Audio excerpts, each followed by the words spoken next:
बिस्मिल्लाहिर्रहमानिर्रहीम। आज हम प्रॉपर्टीज़ ऑफ कम्प्लेक्स नंबर के बारे में पढ़ेंगे। हमारे पास फर्स्ट प्रॉपर्टी है commutative property with respect to addition. Z1 plus Z2 बराबर होगा Z2 प्लस Z1 के। Commutative property with respect to multiplication हमारे पास Z1 dot Z2 Z2 dot Z1 के बराबर होगा।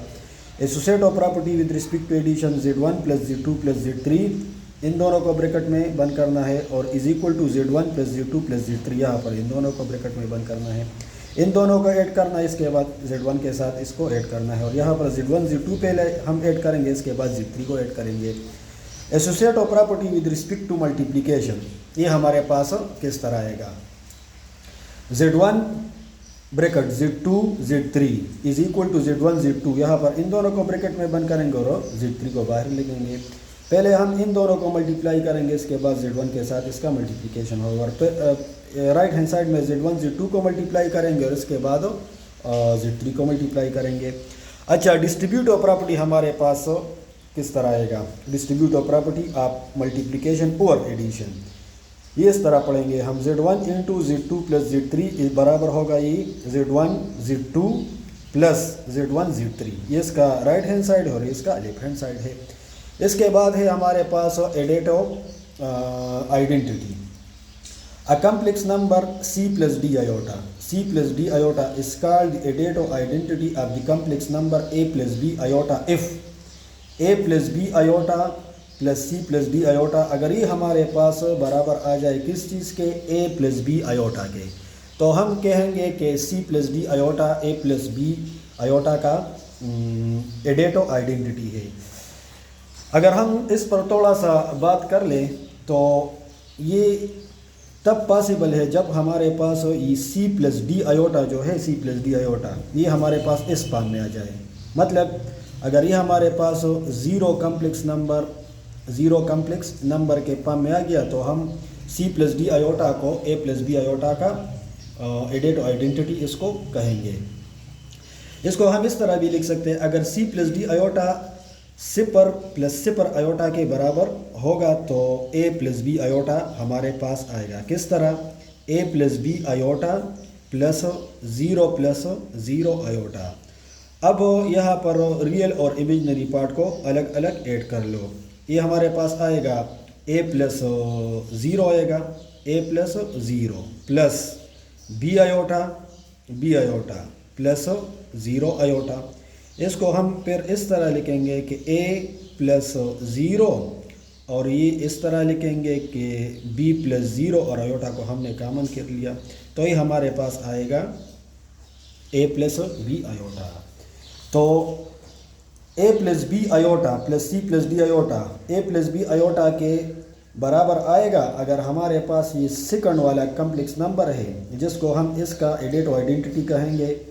अगर ये हमारे पास ज़ीरो कम्प्लेक्स नंबर बन जाए तो फिर ये नंबर इसका एडिटिव आइडेंटिटी होगा। अगर एग्जांपल के तौर पर हम फॉर एग्जांपल इस तरह कोई एग्जांपल ले लें कि हमारे पास 2 प्लस 4 आयोटा है, ये Z1 है और हमारे पास एक नंबर है 0 प्लस ज़ीरो आयोटा, तो अगर हम इन दोनों को ऐड कर लें तो ये हमारे पास 2 प्लस 4 आयोटा आएगा और 0 प्लस ज़ीरो आयोटा। तो इसके साथ ये ऐड कर लो 2 आएगा और इसके साथ ऐड कर लो 4 आयोटा आएगा। तो हम ये कहेंगे कि ये नंबर जो है ये इस नंबर का एडिटिव आइडेंटिटी है। जिस तरह हम रियल नंबर में कहते हैं कि 0 प्लस 1 या 1 प्लस ज़ीरो ये दोनों बराबर है किस चीज़ के, 1 के, तो 1 को हम वहाँ पर क्या कहते हैं, एडिटिव आइडेंटिटी। तो कम्प्लेक्स नंबर में हमारे पास एडिटिव आइडेंटिटी जो है ये इस फॉर्म में होगा, इस फॉर्म में 0,0 इस तरह लिखेंगे या इस तरह लिखेंगे। ये इसको कहते हैं क्या, additive identity of complex number. तो ये आप लोग बुक में भी देख सकते हो, कम्प्लेक्स नंबर का एडिटिव आइडेंटिटी जो है वो 0 प्लस ज़ीरो आयोटा है। अच्छा, मल्टीप्लिकेटिव आइडेंटिटी किस तरह होगा हमारे पास। A complex number C plus D iota is said to be multiplicative identity of the complex number A plus B iota if A plus B iota into C plus D iota अगर ये हमारे पास बराबर आ जाए किस चीज़ के, A plus B iota के। अच्छा, अगर हम इसको A plus B iota ये थोड़ा सा एक्सप्लेन करते हैं। ए प्लस बी आयोटा और सी प्लस डी आयोटा, इसके मल्टीप्लिकेशन से अगर हमारे पास ए प्लस बी आयोटा आ जाए तो हम इस नंबर का मल्टीप्लिकेटिव आइडेंटिटी मानेंगे। ये कब पॉसिबल होगा? ये तब पॉसिबल होगा अगर हमारे पास ये कॉम्प्लेक्स नंबर जो है जिसका हमने ए प्लस बी आयोटा का मल्टीप्लिकेटिव इनवर्स कहा है, अगर ये हमारे पास इस फॉर्म में आएगा तो हम इसको इस नंबर का मल्टीप्लिकेटिव आइडेंटिटी कहेंगे। अच्छा, इसको प्रूव किस तरह करना है? अगर मैं ये सी प्लस डी आयोटा इस फॉर्म में ले लूँ इस तरह, और इसका मैं इसके साथ मल्टीप्लिकेशन कर लूँ, तो मल्टीप्लिकेशन के बाद हमारे पास पता चलेगा कि इससे क्या आता है। अगर ये नंबर आ गया तो ये नंबर इसका मल्टीप्लिकेटिव आइडेंटिटी है। अगर कोई दूसरा नंबर आ गया तो फिर ये नंबर इस नंबर का मल्टीप्लिकेटिव आइडेंटिटी नहीं है। अच्छा, मल्टीप्लिकेशन तो हमने सीख लिया है, तो ये इसके साथ मल्टीप्लाई करना है और माइनस बी आयोटा और ज़ीरो आयोटा इसको मल्टीप्लाई करना है, तो ये हमारे पास ज़ीरो बन गया और ये प्लस आता है। फिर ये नंबर और ये नंबर मल्टीप्लाई करना है, तो इससे हमारे पास क्या आएगा? ज़ीरो आएगा। फिर इस और इसको मल्टीप्लाई करना है, तो इससे हमारे पास आएगा बी, और बाहर में क्या लिखना है? आयोटा। ये मैंने डायरेक्ट को मल्टीप्लिकेशन का जो फार्मूला था उसमें मैंने पुटिंग कर लिया। तो इससे ये माइनस कर लो, क्या आता है? ए आता है, और ये इसके साथ ऐड कर लो तो ये हमारे पास क्या बन गया? बी आयोटा बन गया। तो a plus B iota into 1 plus zero iota, ये बराबर हो गया किस चीज़ के? ए प्लस बी आयोटा के। जो ओरिजिनल नंबर था हमारे पास मल्टीप्लिकेशन के बाद भी वही नंबर आ गया, तो इस नंबर को हम इसका मल्टीप्लिकेटिव इनवर्स कहेंगे। जिस तरह हम रियल नंबर्स में कहते हैं कि ए मल्टीप्लाई 1 या 1 मल्टीप्लाई ए, ये बराबर आता है किस चीज़ के? ए के। तो 1 को हम वहाँ पर क्या कहते हैं? मल्टीप्लिकेटिव आइडेंटिटी कहते हैं। यहाँ पर कॉम्प्लेक्स नंबर में हमारे पास मल्टीप्लिकेटिव आइडेंटिटी जो है, अगर मैं इसको z से डिनोट कर लूँ तो ये हमारे पास इस फॉर्म में होगा 1 प्लस ज़ीरो आयोटा। ये स्टैंडर्ड फॉर्म है और ऑर्डर पेयर फॉर्म में इस तरह लिखना है। तो ये याद रखना है कि 1,0 ये मल्टीप्लिकेटिव आइडेंटिटी है और 0,0 जो है ये एडेटिव आइडेंटिटी है, एडेटिव आइडेंटिटी। अच्छा, इसके बाद हमारे पास एक छोटा सा टॉपिक और है, इसको हम एडेटिव इनवर्स कहते हैं। A complex number c plus d iota is said to be additive inverse of the complex number a plus b iota if a plus b iota plus c plus d iota, अगर इन दोनों number को हम add कर ले और हमारे पास क्या आ जाए? एडेटिव आइडेंटिटी आ जाए, मतलब 0 प्लस 0 आयोटा आ जाए, तो हम c प्लस d आयोटा को इस नंबर को का एडेटिव इनवर्स कहेंगे। ये कब पॉसिबल होगा? अगर हम ऐसा नंबर फाइंड करेंगे सी प्लस डी आयोटा के फॉर्म में कि ओ इसका एडेटिव इनवर्स हो, मतलब ये है कि अगर सी की जगह हमने माइनस ए फाइंड कर लिया और डी की जगह हमने माइनस बी फाइंड कर लिया, तो माइनस ए प्लस ए या प्लस ए माइनस ए से क्या आता है? ज़ीरो आता है, और बी प्लस बी और माइनस बी से भी ज़ीरो आता है। मतलब ये है इस सेंटेंस का। अगर हम इस पर एडिशन का जो फार्मूला है वो अप्लाई कर ले इस तरह, a plus c plus B iota plus D iota plus D iota, और ये बराबर है किस चीज़ के? 0 प्लस 0 आयोटा के। अच्छा, ये ए प्लस सी बन जाएगा, और इसमें इस तरह कर लो कि आयोटा कामन ले लो, तो ये हमारे पास इस तरह आएगा। अब कंपैरिजन के बाद a प्लस सी हमारे पास बराबर होगा किस चीज़ के? 0 के।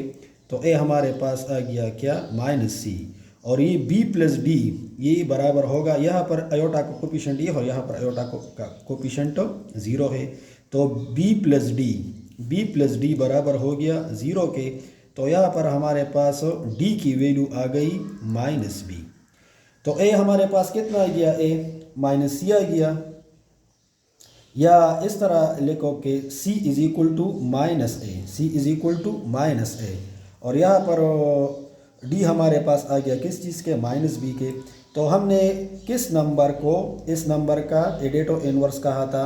सी प्लस डी को, तो सी प्लस डी आयोटा जो है वो हम इस तरह लिख सकते हैं माइनस ए माइनस बी आयोटा।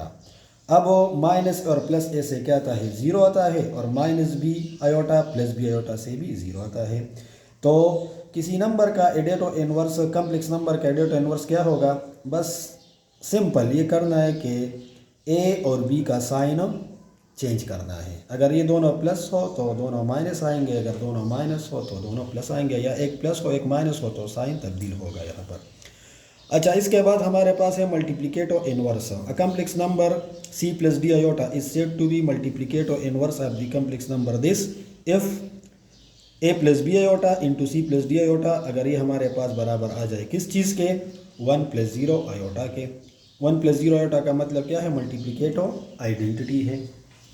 अच्छा, अब किसी कम्प्लेक्स नंबर का मल्टीप्लिकेटो इनवर्स हम किस तरह मालूम करेंगे, तो इसके लिए एक फार्मूला है और यहाँ से हम प्रूव करेंगे।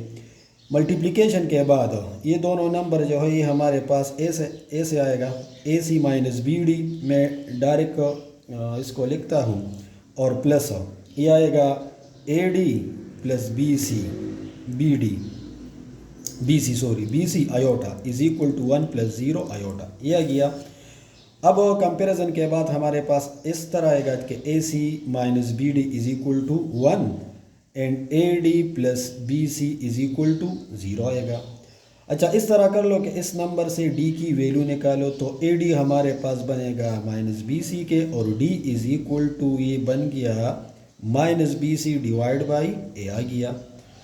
अब ये डी की जो वैल्यू है ये इस इक्वेशन में पुट कर लो, तो ये हमारे पास a C minus B into minus b c over a is equal to 1 आएगा, और ये a C minus minus plus b multiply b square divide by c divide by a is equal to 1। अच्छा, अगर हम इसका LCM ले लें तो ये हमारे पास a square c plus B square c over a is equal to 1। इसमें सी कॉमन कर लो तो c into a square plus B square और divide by a is equal to 1 आ गया। यहाँ से सी की वैल्यू निकालो तो सी की वैल्यू हमारे पास इस तरह आएगा, ये सी की वैल्यू हो गई। अब सी की वैल्यू इस इक्वेशन में पुट कर लो, यहाँ पर d is equal to minus B into A divide A square plus B square, और यहाँ पर डिनोमिनेटर में हमारे पास ए है, ये वाला, ये सी की वैल्यू ही यहाँ पर हमने पुट कर लिया, तो ये ए और ये ए कैंसिल हो गया, तो डी हमारे पास आ गया minus B divide by A square plus B square. तो हमने सी प्लस डी एक ऐसा नंबर कंसिडर कर लिया था ए प्लस बी आयोटा के कर, हम इसको इसके साथ मल्टीप्लाई कर ले तो हमारे पास ये नंबर होना चाहिए।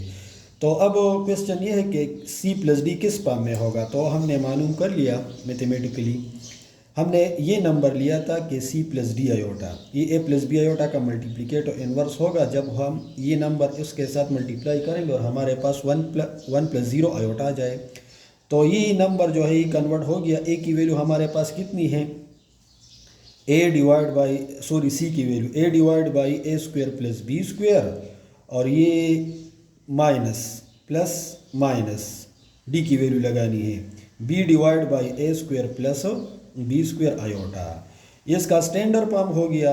और इसको ऑर्डर पेयर फॉर्म में हम इस तरह लिखते हैं a divide by A square plus B square comma minus B divide by A square plus B square, इसको कहते हैं मल्टीप्लिकेटो इनवर्स। अच्छा, ये एक फार्मूला है, इस पर हम एनी कम्प्लेक्स नंबर का मल्टीप्लिकेटो इनवर्स जो है वो मालूम कर सकते हैं।